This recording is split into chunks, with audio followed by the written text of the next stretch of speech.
नीलू। आपने बहुत क्लियर शब्दों में कहा कि वो चीन भारत को प्रेशर में रखना चाह रहा है। रंजीत जी, अब आपसे मेरा जो सवाल है कि भारत के पास फिर विकल्प क्या है? क्या हम इस तरीके के ट्रांसग्रेशंस को फ्यूचर में देखते रहेंगे और लोकली, जैसे कहा जाता है कि एक लोकल एनेस्थीसिया देकर आप कोई एक ऑपरेशन कर रहे हैं, तो क्या हम इस तरीके की पहल भारत की तरफ से देखेंगे या एक नीतिगत एफर्ट के तहत ये काम होगा? हालांकि जो लेवल ऑफ टॉक्स की बात अभी कर रहे थे मेजर जनरल सिवाच, हमने देखा है कि गलवान के बाद भी बहुत सारी टॉक्स हुई, लेकिन उसका कोई फायदा तो मुझे नजर नहीं आ रहा है। और लगातार जिस तरीके से चीन में एक इनसिक्योरिटी है भारत को लेकर, तो वो तो लगातार इस तरीके की कोशिश करता रहेगा। तो भारत के पास इस समय विकल्प क्या है?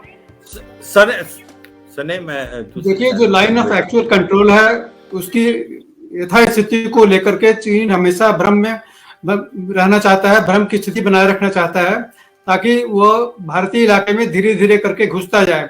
तो पूरा जो 3488 किलोमीटर का जो इलाका है, यहाँ पर किसी न किसी इलाके में वो घुसपैठ करते रहेगा, भारत पर दबाव बनाता रहेगा, और इसका जवाब स्थानीय स्तर पर ही दिया जा सकता है। लेकिन राजनीतिक स्तर पर चीन को जो बातचीत होनी चाहिए, चीन बातचीत करने को तैयार नहीं है। चीन अपनी सैन्य ताकत का घमंड दिखा करके अपनी शर्तों पर भारत को झुकाने की कोशिश कर रहा है। चीन की ये जो हरकतें हैं, इससे निपटना काफी एक चुनौती है भारत के लिए।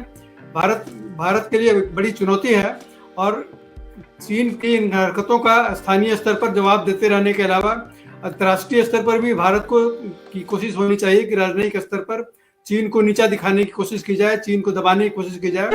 इसका सॉल्यूशन कैसे मिलेगा? Is it a military solution? Is it a diplomatic solution? Is it a political solution? Solution क्या है, यही नहीं समझ में आ रहा है। देखिए, इसका तो पॉलिटिकल सॉल्यूशन है। भारत और चीन के शीर्ष राजनेताओं के बीच सहमति होगी, तभी ये बात बन सकती है।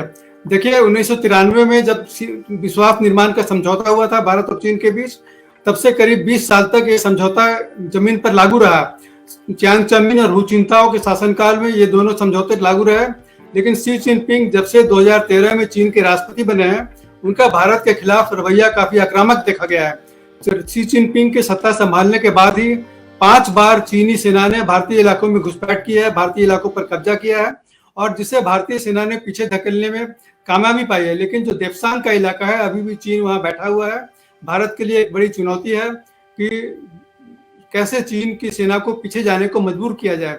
जो लाइन ऑफ कंट्रोल का इलाका है पूर्वी लद्दाख के इलाके में, जहां पर चीनी सेना आगे बढ़ गई थी, वहां पर उनके 4-5 इलाकों में कुछ सहमति हो गई है, लेकिन अभी भी देप्सांग का इलाका बचा हुआ है, जो काफी बड़ा इलाका है, चीन के अधिकार में चला गया है। तो उससे चीन की सेना को पीछे धकेलने के लिए भारत के सामने एक बड़ी चुनौती है। राजनयिक स्तर पर और राजनीतिक स्तर पर भी भारत को इस मसले को सुलझाना होगा।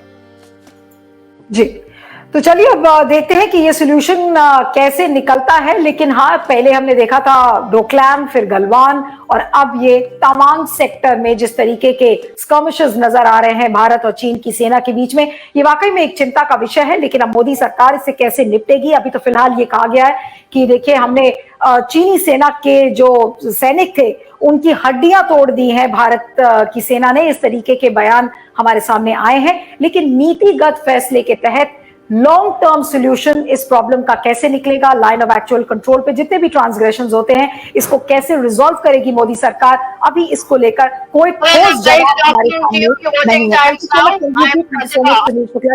Major General Sivach has got disconnected. Thank you so much for joining on Hard Reality on Q5 Network. For our next episode, stay tuned for tomorrow at 8:30 p.m. Thank you.